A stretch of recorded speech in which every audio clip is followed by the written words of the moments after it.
ناظرین کرام، اس سیگمنٹ میں جیسا کہ آپ کو معلوم ہے کوئی مہمان ہمارے ساتھ اسٹوڈیو میں موجود ہوتے ہیں یا آن لائن ہوتے ہیں. اس وقت اسٹوڈیو میں ہمارے ساتھ رحمت خان فرتق صاحب موجود ہیں، تحریک استقلال کے صدر، مرکزی صدر ہمارے ساتھ موجود ہیں. ان کا بہت سارا حصہ خان لے گئے ہیں. اب کس میں تحریک انصاف میں لے گئے ہیں. السلام علیکم ورحمۃ اللہ، کیسے ہیں؟ اب تو وہ جو نوازر نصر اللہ جنہوں نے نکال کے تحریک استقلال بنوائی تھی اصغر خان کو، وہ بھی چلے گئے، ان کا بیٹا بھی چلا گیا وہاں تحریک انصاف میں. تو بڑا چینجز آ رہی ہیں، لیکن وہ تو اپنی طرف بات ہے. یہ بڑا آج دو تین باتیں بڑی اہم ہیں. ایک تو یہ وزیر اعظم کا خط ہے جی، اور انہوں نے کہا کہ میں خط نہیں لکھوں گا. کورٹ میں انہوں نے توہین عدالت کا جواب دیا ہے، اور بینچ پر بھی عدم اعتماد کا اظہار کر دیا. انہوں نے کہا جی میں عدالت کو مانتا ہوں لیکن اس بینچ کو نہیں مانتا. یہ کیا ہوگا کیا؟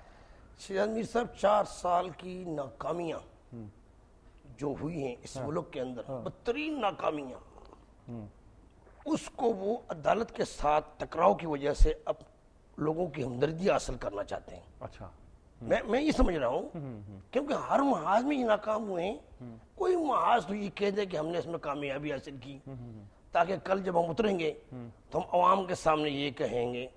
اب مثلا اعتزاز حسن کو دیکھیں، جس نے پوری موومنٹ چلائی آزاد عدلیہ کے لیے، ہیرو تھا اس کا، اور وہ کہتا ہے کہ جی میں اس وقت تک کسی عہدے پہ نہیں جاؤں گا جب تک چیف جسٹس بحال نہیں ہوگا. مجھے آفر ہوتی رہی، زرداری مجھے آفر کرتا رہا کہ جی آپ سینیٹر بن جائیں، آپ منسٹر بن جائیں، لیکن میں نے اس کو کہا تھا کہ جب تک چیف جسٹس افتخار چودھری بحال نہیں ہوگا، کیونکہ میں وکلاء کی نمائندگی کر رہا ہوں، میں اس وقت تک کوئی عہدہ نہیں لگوں. وہ بھی آج یہ باتیں کر رہا ہے، مجھے تو بڑا افسوس. اور میں صرف یہ سمجھتا ہوں کہ یہ پوری دنیا میں ایک تو عدالتوں کی بدنامی کر رہے ہیں، دکھا رہے ہیں چینلوں پہ، لیکن عدالت تو چینل پہ نہیں آ سکتی. نہیں، اس میں تو دوسری بات یہ ہے کہ جمہوریت کا کیا بنے گا؟ جی جمہوریت پہلے کب تھی؟ لوگ تو کہتے ہیں، آپ عام لوگوں کے پاس چلے جائیں شہزاد میر صاحب، لوگ تو کہتے ہیں کہ ایسی جمہوریت پر لعنت کریں جس نے اس قوم کو تباہ کر دیا. بالکل، لوگ یہی لفظ نہ استعمال بجلی کرتے ہیں اور ہے، تکلیف نہ ہوتے ہیں. گیس ہے، نہ آپ کے پاس پانی ہے. آپ دیکھیں اس جمہوریت میں کسان کے ساتھ کیا ہوا. جی جی جی، اس جمہوریت میں کسان تو بالکل تباہ ہو گیا. صرف ایک کچھ لوگ بیٹھے ہوئے ہیں پارلیمنٹ میں جو چینی کی قیمت کبھی کم کرتے ہیں کبھی زیادہ کرتے ہیں، اور کسان سے پچھلے سال 300 روپے پر گنا خریدا گیا، اور اس سال کیا ہوا 150 روپے فی من جو اس کو گھر پہ پڑتا ہے. یہ جمہوریت ہے. اگر یہ جمہوریت ہے تو 70% آبادی جو دی آبادی ہے وہ تو تباہی کے کنارے پر بیٹھ گئی. اس لیے میں تو ایسی جمہوریت کو نہیں مانتا ہوں جس جمہوریت میں عوام کو کوئی سہولت نہ ملے، آئین پہ باقاعدہ کاربن نہ ہو. وہ جمہوریت وہ کون سی جمہوریت ہے؟ وہ تو انہوں نے اپنی جمہوریت بنائی ہے، اور ایک گروپ ہے اس کے ذریعے وہ کہہ رہے ہیں الیٹ کلب ہے جو عیش کر رہی ہے. اب کیا علاج کیا ہے؟ یہ پھر تو علاج تو انقلاب لوگ کہتے ہیں، جی علاج، کیونکہ واپسی تو نہیں چاہتے ہم فوج کی طرف جائے، تو آگے جانے کا مطلب ہے انقلاب. انقلاب تو دیکھیں جی سڑکوں پہ آتا ہے جی. چاہیں یا نہ چاہیں، ہاں، جو کچھ فوج کے خلاف بولا جا رہا ہے، ایجنسیوں کے خلاف بولا جا رہا ہے، یہ میر صاحب آپ نے بھی ساری عمر اس پہ گزار دی، کبھی پہلے سے تھا؟ یہ تو فوج کو خود دعوت دے رہے ہیں کہ آپ بیل مجھے مار. اگر آپ نہیں بھی کرتے ہیں، میں سمجھتا ہوں کہ اگر جنرل کیانی کی جگہ اور کوئی جنرل ہوتا تو کبھی سے تخت اٹھ جاتا. میں نے آپ کے پروگرام میں پہلی بھی کئی دفعہ کہا ہے کہ جنرل تو پورے پاکستان کے جنرل ہی ہوتے ہیں، لیکن ہماری خوش قسمتی جو ہے چونکہ میں اٹک میں پیدا ہوا ہوں، پنجاب کے کسی جنرل نے آج تک ماشاءاللہ نہیں لگایا. ضیاء کو تو آپ پنجابی نہیں مانتے؟ نہیں ضیاء صبح سرحد کا تھا، ڈومیسائل صبح سرحد کے مسائل تھا، ڈومیسائل بھی جاتا ہے نا. لاکھ کہیں اب افتخار چودھری تھا وہ نہیں مانتا جی. اب افتخار چودھری کہتا ہے میں تو بلوچستان کا ہوں، تو پھر ہم بھی کہتے ہیں کہ جی ضیاء آپ کا ڈومیسائل کہاں کا؟ ہم تو آپ کراچی کا سمجھتے ہیں. نہیں، میرا ڈومیسائل تو اٹک کا ہے. اٹک ہے، چلیے ٹھیک ہے. اچھا، یہ اب مسئلہ تو یہ پیدا ہو گیا کہ دیکھیں جی مسئلے جو جنہوں نے حل کرنے ہیں ان میں سے کوئی حل نہیں ہو پا رہا. سب سے بڑا مسئلہ جس پہ آپ کا بھی انٹرسٹ ہوتا ہے اور آپ اس پہ بڑے وضاحت کے ساتھ بولتے ہیں، وہ ہے انرجی کا مسئلہ. اچھا، پٹرول اور فیول کی قیمتیں دن بدن بڑھتی جا رہی ہیں. بجلی یہ کوئی ڈیم بنا نہیں رہے اور کوئی آلٹرنیٹو سورس بتا نہیں رہے. جب تقریریں کرتے ہیں تو کہتے ہیں ہم نے اتنی بجلی ایڈ کر دی نیٹ ورک میں. سمجھ نہیں آتا جی، پیسے دے کے آپ چلا نہیں پاتے جی، اتنے پیسے نہیں ہیں کہ بجلی گھر چل سکیں. اور آپ کہتے ہیں ہم نے بجلی ایڈ کر دی. کیا سارا جھوٹ کہتے ہیں, اشتہار دیتے ہیں, اشتہاروں کے بدترین جھوٹ ہوتا ہے. آپ مجھے بتائیں کہ جس ایک قومی ادارہ ہے ہمارا P S O, Pakistan state oil, اس کے پاس فرنس کے لیے پیسے نہیں لیے کہ وہ فرنس خریدے اور پھر یہ تھرمل پاوروں کو دے, کیونکہ اس کے تقریباً 200 ارب روپے پہلے ہی حکومت پر ہیں. اس طرح اور ہمارے نجی پاور ادارے ہیں, ان کے پیسے بھی یہ نہیں پیمنٹ کر رہے ہیں, تو بجلی کہاں سے پیدا ہو؟ یہ ادارے تو بناتے ہیں, صرف اس کمیشن کے خاطر بناتے ہیں, اس کو چلانے کا سوچ ہی نہیں رہے کہ یہ چیز ہم بنا رہے ہیں, کیا جس چیز مقصد کے لیے بنا رہے ہیں اس کو چلائیں گے؟ بنانا صرف کمیشن کے لیے, فلانی تھرمل پاور بن گئی, فلانی تھرمل پاور بن گئی. اس سپریم کورٹ میں کیس تھا نا کہ کوئی بنے بھی نہیں تھے, پہلے اس کو پیمنٹ کر دی کمیشن کے لیے.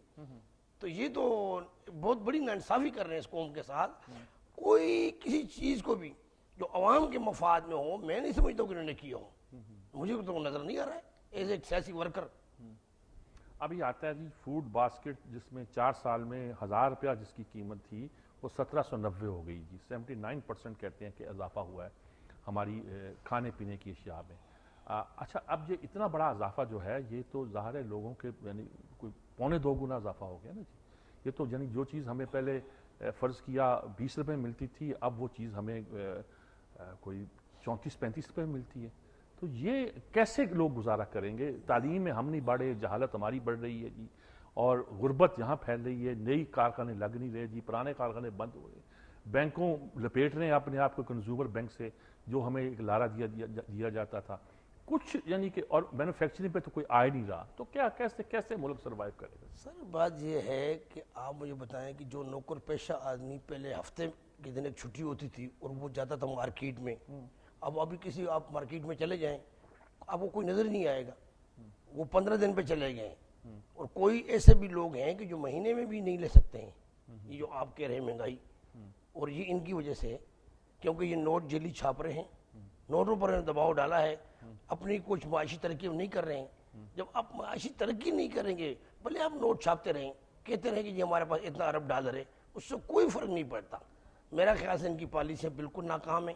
یہ کسی طور پہ بھی اس عوام کی خدمت نہیں کر سکتے. جمہوریت کا مطلب ہے کہ خدمت کرنا.